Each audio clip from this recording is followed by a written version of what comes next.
Vision 370, contact Ho Chi Minh 120.9. Good night. Flight MH370 ended in the southern.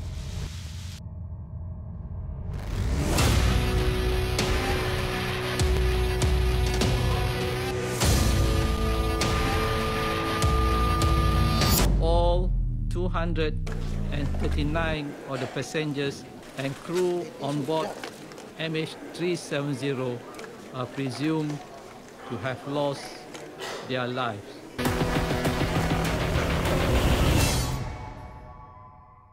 It is therefore with deep sadness and regret that I must inform you that according to this new data, flight MH370 ended in the southern Indian Ocean.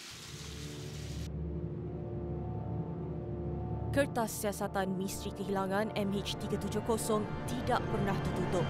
Cawangan Siasatan Kemalangan Udara United Kingdom AAIB mengesahkan MH370 melalui koridor selatan di Lautan Hindi. Sejak itu, misi mencari dan menyelamat atau SAR berpengkalan di Perth, Barat Australia dilancar. Selepas hampir setahun setahun pencarian telah dilakukan di kawasan Lautan Hindi, masih lagi kita tidak menerima apa-apa berita. Tapi bagi kita pakar lautan ataupun oceanographer sebagainya, perkara ini kita telah dapat jangkakan. Sebab kita mencari satu benda yang agak kecil, sebuah kapal terbang di satu tempat yang sangat luas, di Lautan Hindi. Dan di mana satu lagi masalah yang kita dihadapi masa pencarian ialah kita tidak dapat memastikan tempat asal ataupun the exact location di mana kapal terbang itu dikatakan jatuh. Ini satu hal yang sangat mencabar kita sebab apabila ini tidak dapat ditentukan adalah agak sangat sukar untuk kita mencarinya di lautan yang lepas. Sungguh pun kita mempunyai teknologi yang sebagainya sebab teknologi ini pun dia ada had dia. Dan kenapa kita nak cari serpihan pesawat ni? Sebab dia dah pecah pun nak apa kita ambil kan? Serpihan ini boleh menerangkan kita antara punca-punca kemalangan. Antaranya contoh jika berlaku masalah kelesuan, pecahan ataupun bagaimana serpihan itu terjadi atau taburannya kita boleh tahu. Itu jika kita kata ada bom di dalam pesawat, kes Pan Am. Serpihan itu jadi lebih kecil dan cara taburan dia adalah dalam keadaan memanjang.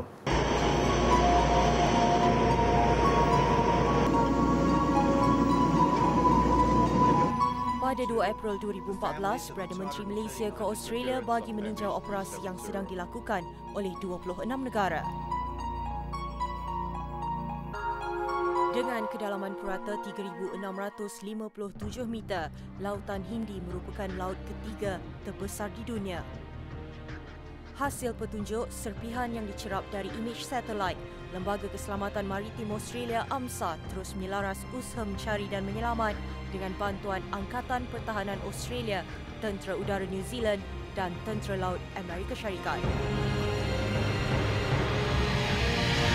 Kenapa tidak ada debris? Tidak ada petunjuk. Itulah yang agak memeningkan kita sebab jika kapal terbang itu jatuh, kita harapkan ada petunjuk ini. Di mana ada benda-benda yang timbul yang debris. Katakan kita tidak berjumpa masa itu. Oceanographer boleh membuat satu pengiraan modeling di mana dijangkakan debris itu akan dihanyut selepas kata berapa bulan, setahun dan sebagainya.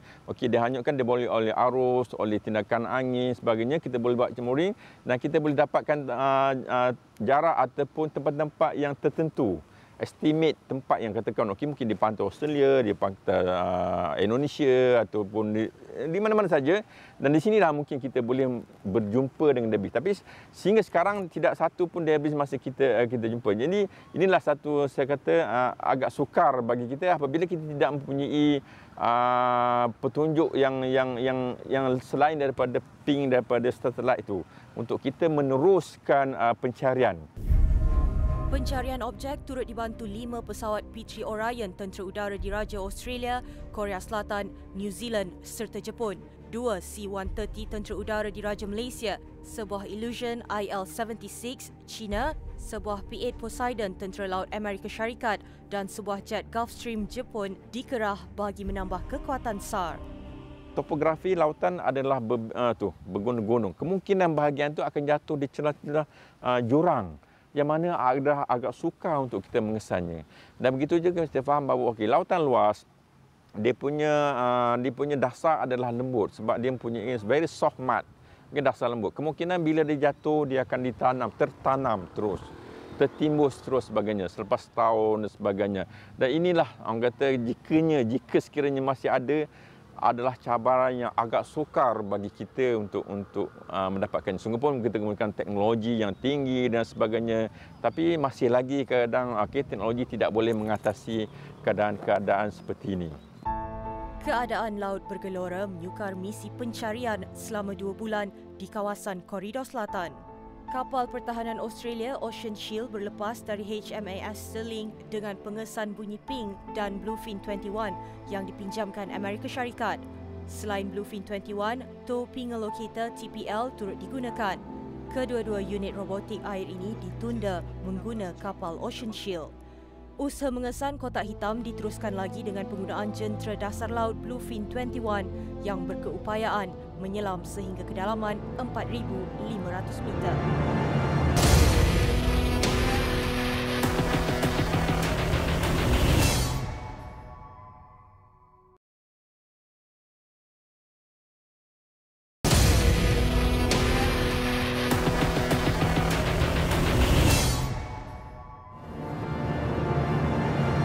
In the first phase of the search operation, we searched near MH370's last known position in the South China Sea.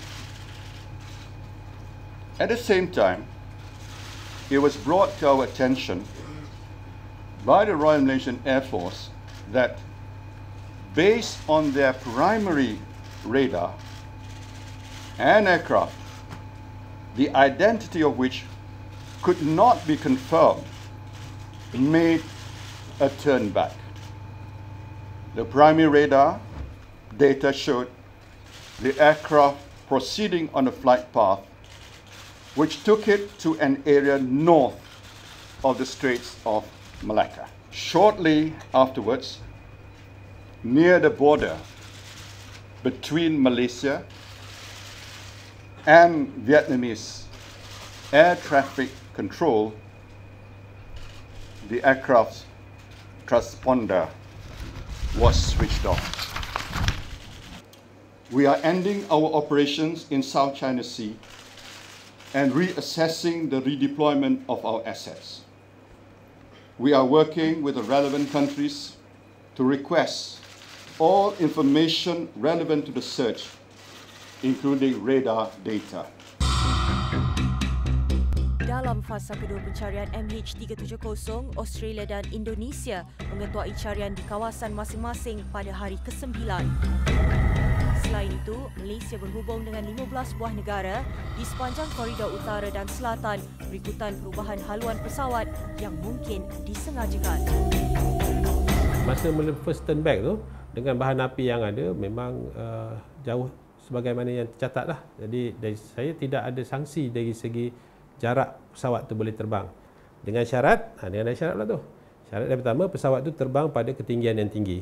Jadi telah dibuat pengiraan. Jika pesawat itu terbang pada ketinggian 40,000 kaki, sebagaimana yang kita jangkakan, dia memang boleh sampai ke kedudukan terakhir lah, yang syarat ping itu. Tapi jika pesawat itu terbang lebih rendah, dia akan jatuh ataupun dia akan berakhir di kawasan pertengahan pulau Sumatera, tepi sebelah lautan Hindi. Jadi sebab apa? Pesawat bila dia terbang lebih tinggi, dia boleh terbang lebih jauh kerana daya seretnya rendah. Dia akan menggunakan kurang bahan api, dan dengan kurangnya penggunaan bahan api, dia boleh pergi terbang lebih jauh berbanding dengan pesawat terbang pada ketinggian yang rendah. Di hari kejadian, radar utama TUDM mengesan pesawat tidak dikenali berpatah balik kira-kira 200 batu nautika di barat laut Pulau Pinang jam 2.15 pagi. Malaysia Airlines flight MH370 disappeared. We realize this is an excruciating time for the families of those on board. No words can describe the pain that must be going through. Our thoughts and our prayers are with them. Kehilangan MH370 dan laporan Tentera Laut Vietnam membawa kepada usaha mencari dan menyelamat SAR di perairan Laut Cina Selatan sehingga ke Laut Andaman. Pada jam 1.21 pagi hari kejadian, transponder radar dimatikan ketika pesawat berada di ketinggian 35,000 kaki. Pemasangan dan penutupan transponder ialah perkara lumrah dalam penerbangan. Maknanya bila kita masuk runway baru kita pasang transponder. Bila kita keluar pada runway, setelah mendarat, keluar pada landasan pesawat, time itulah kita offkan transponder tu. Dalam pesawat dia ada satu kawasan yang kita panggil di electronics punya bay ataupun ruang elektronik. So kalau kita biasa macam kita pergi di pusat-pusat komputer, kita ada satu server besar kan. Dia macam itu jugalah, tapi dia duduk dalam pesawat. Jadi kalau siapa boleh akses tempat itu, sudah tentu dia boleh mengganggu, bukan setakat transponder, semua benda dalam pesawat tu boleh ganggu. Cumanya kedudukan itu berada di bawah lantai dalam kokpit. Jadi tidak sewenang-wenangnya lah orang boleh membuka dan masuk ke ruang itu. Jadi memang on and off ataupun standby transponder tu ialah satu aktiviti yang dibuat tiap-tiap penerbangan. Jadi tidak ganjil. Tapi selalunya bila in flight, bila masa terbang, transponder ni jarang sekali ditutup.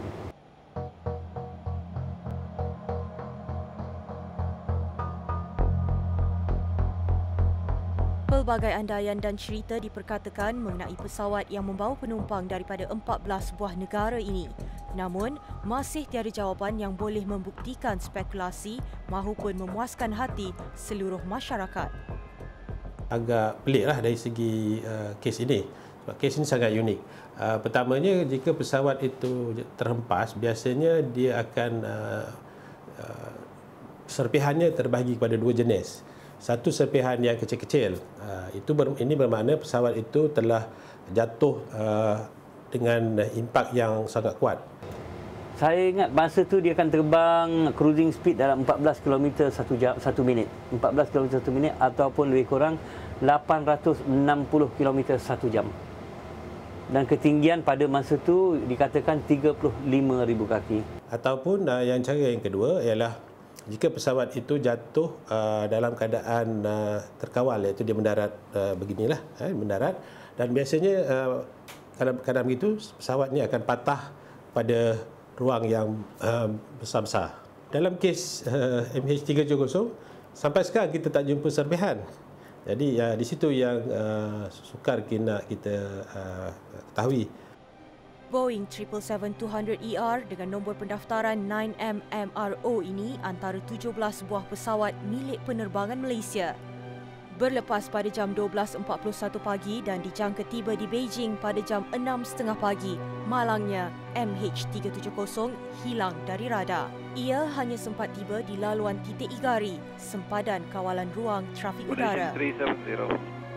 Malaysian 370, contact Ho Chi Minh 120.9. Kehilangan MH370 menjadi topik perbincangan tentang keperluan teknologi komunikasi dalam menghantar maklumat secara masa nyata ke pusat data di bumi.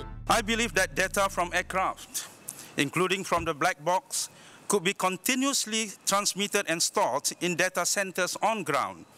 I urge the ITU to work with industry to develop a better way to constantly monitor flight data and what is happening in the cockpit. With the advancement in ICT today, we should be able to retrieve and analyze this data without necessarily locating the black box. I believe that this simple change may have brought a different outcome today. Polis Diraja Malaysia dan Interpol mengandaikan pelbagai kebarangkalian berlaku terhadap MH370. Siasatan polis turut tertumpu pada 4 kemungkinan sama ada dirampas, sabotaj, psikologi penumpang dan anak kapal serta masalah peribadi mereka. Jadi saya jangkakan 10,000 kaki itu seatbelt sign pun off, dimatikan. Jadi dengan itu saya bayangkan pramugara-pramugari akan mula masuk dalam galley buat preparation ya untuk in-flight service, untuk makanan hidangan makanan malam untuk passenger dan selalunya di cruise ni dia akan keluar bagi air duduk semua dan itu keadaan yang amat saya selesa, keadaan yang tenang, keadaan yang baiklah untuk penumpang-penumpang serta anak-anak kapal. Pesawat pun saya jangkakan tak adalah berlonjak dan bergoyang oleh kerana ada angin lintang yang tak bagus. Malam tu memang cuaca dikatakan baik. Tiada siapa selain daripada anak kapal dan penumpang pesawat MH370 sahaja yang tahu apa sebenarnya berlaku. Namun usaha pencarian tetap diteruskan bagi merungkai misteri kehilangan pesawat MH370 itu.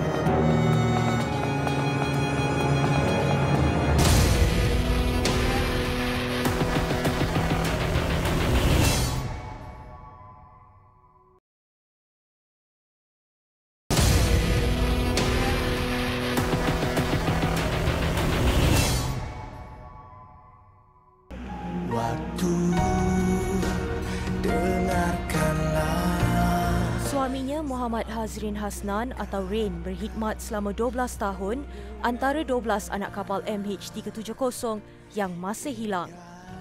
Hampir setahun sejak kehilangan tempat bergantung, Intan Maizura Othman mula melangkah ke hadapan.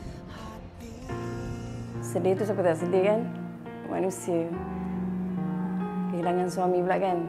Tapi benda tu bukanlah macam penyebab untuk kita terus macam sugul, untuk terus kita sedih kan. Intan dengan kakak Intan involved dalam ni dalam bulan 9 September 2014. Ini adalah idea kakak juga supaya Intan terus berdiri atas kaki sendiri, tak ada dah macam apa, nak pandang ke belakang. InsyaAllah dia kata mana tahu dengan ni sibukkan diri kan dengan bisnes ni.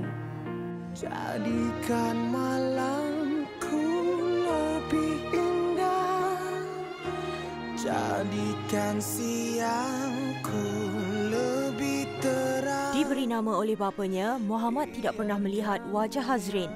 Dia hanya berusia 7 bulan di dalam kandungan ketika itu.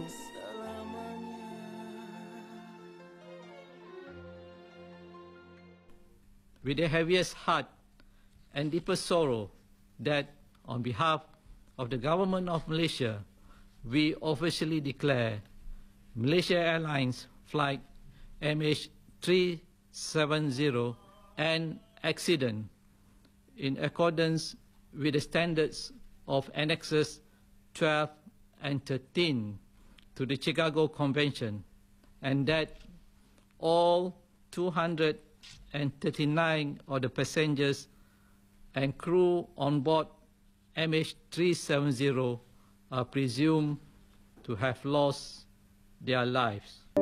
Setelah 327 hari kehilangan pesawat MH370, Kerajaan Malaysia mengisytiharkan semua 239 penumpang dan anak kapal dianggap telah terkorban. Ini bagi membolehkan kaum keluarga dan waris mangsa pesawat yang hilang meneruskan kehidupan dengan melakukan apa yang terbaik untuk diri mereka. Without in any way intending to diminish the feelings of the families, it is hoped that this declaration will enable the families to obtain the assistance they need, in particular through the compensation process. The Government of Malaysia also assures the families of the passenger and crew that the search for MH370 remains a priority. Usaha mencari dan menyelamat pesawat MH370 dijalankan sejak hari pesawat hilang sehingga 28 April 2014 dengan kawasan pencarian meliputi Laut Cina Selatan, Selat Melaka, Laut Andaman dan Selatan Lautan Hindi. Kini, operasi pencarian di bawah permukaan air masih berterusan. Ia dijalankan oleh 4 buah kapal Go Phoenix, Fugro Discovery, Fugro Equator dan Fugro Supporter meliputi kawasan seluas lebih 18,600 km persegi. Closure mesti diikuti dengan bukti, baru kami berpuas hati. Kalau sekiranya mereka sudah tidak ada, itu sudah takdir Allah. Tak adalah. Tapi kenapa mereka jadi macam tu? Itu perlulah diberitahu kepada kami kan. Bukanlah macam tiba-tiba aja mati. Okey, kita terima mati. Okey, fine, tutup kes kan. Kalau mereka nak kata 239 orang dah tak ada di dunia ni, kenapa? Mestilah sebagai seorang ibu, isteri, bapa, anak, kita mesti nak tahu kenapa kan. Di mana kuburnya, apa yang berlaku. So kita nak tahu semua tu. Kita pun ada anak-anak kan, nak tunjuk dekat anak-anak. Sebab anak-anak pun nak tengok kubur bapa dia kat mana. Kerajaan Malaysia prihatin terhadap nasib malang yang dihadapi oleh kaum keluarga dan waris penumpang serta anak kapal MH370. Biarpun ia adalah usaha yang sukar, Malaysia, China dan Australia akan meneruskan usaha pencarian. Dalam masa sukar ini, kita sentiasa bersama dengan waris-waris penumpang. Kita tahu bahawa ini bukan satu yang mudah.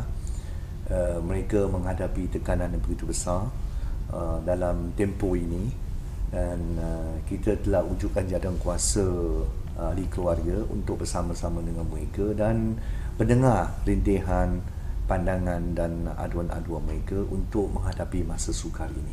Government of Malaysia acknowledges that this declaration of MH370 accident will be very difficult for the families and loved ones of the 227 passengers and 12 crew on board to consider. Saya merayu kepada ahli keluarga, marilah kita bersama-sama. Kerajaan akan memberikan pertolongan, bantuan dan kita harap kita dapat mencari MH370. Ini komitmen kita. Kata-kata terakhir Selamat Malam Malaysia 370 dihantar pesawat beberapa minit sebelum isyarat transponder pesawat dimatikan.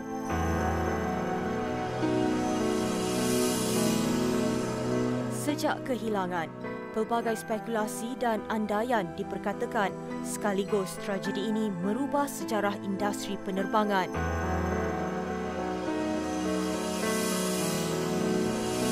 Sehingga MH370 dijumpai, ia melakar misteri kehilangan pesawat penumpang moden terbesar di dunia. Sehingga kini tiada jawapan kepada persoalan yang dinanti. Mungkin titik akhir ini adalah permulaan kepada mereka yang tinggal untuk meneruskan kehidupan.